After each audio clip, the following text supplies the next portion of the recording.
தமிழ்நாட்டு மீனவர்கள் இலங்கை கடற்படையால், இலங்கை அரசால் மீனவர்கள் பாதிக்கப்பட்டிருக்கிறார்கள் என்பது தொடர்பாக சில அறிவிப்புகளை வெளியிட்டிருக்கிறார்கள்.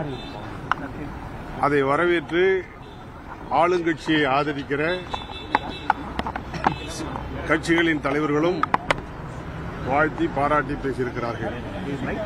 நான் முதலமைச்சரிடத்தில் நான் கேட்டுக்கொள்வது ஒன்றுதான்.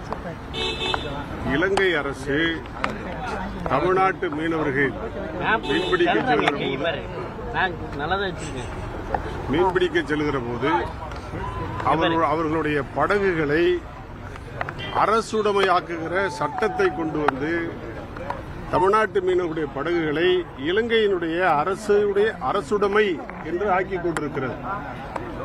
முதலமைச்சர் அவர்கள் கேட்க வேண்டியது இன்றைக்கு மிக முக்கியமான ஒன்று, தமிழ்நாட்டு படகுகள், மீனவர்களுடைய படகுகள் இலங்கை அரசு அரசுடைமையாக்குகிற சட்டத்தை திரும்ப பெற வேண்டும் என்று கேட்பதுதான் இன்றைக்கு மீனவர்களுக்கு செய்யக்கூடிய ஒரு நல்ல காரியமாகும், வாழ்வாதாரத்தை மீட்டுக் கொடுப்பதாகும்.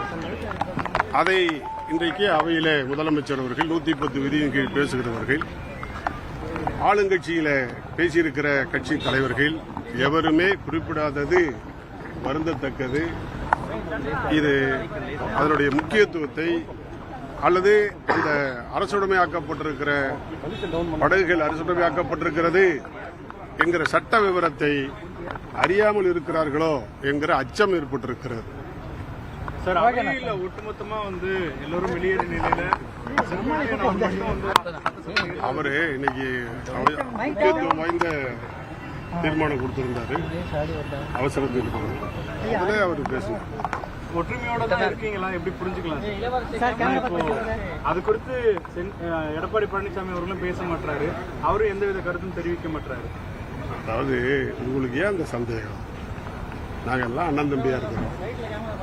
இருக்கிறோன்றது எல்லாரும் அண்ணன் தம்பியா தான்.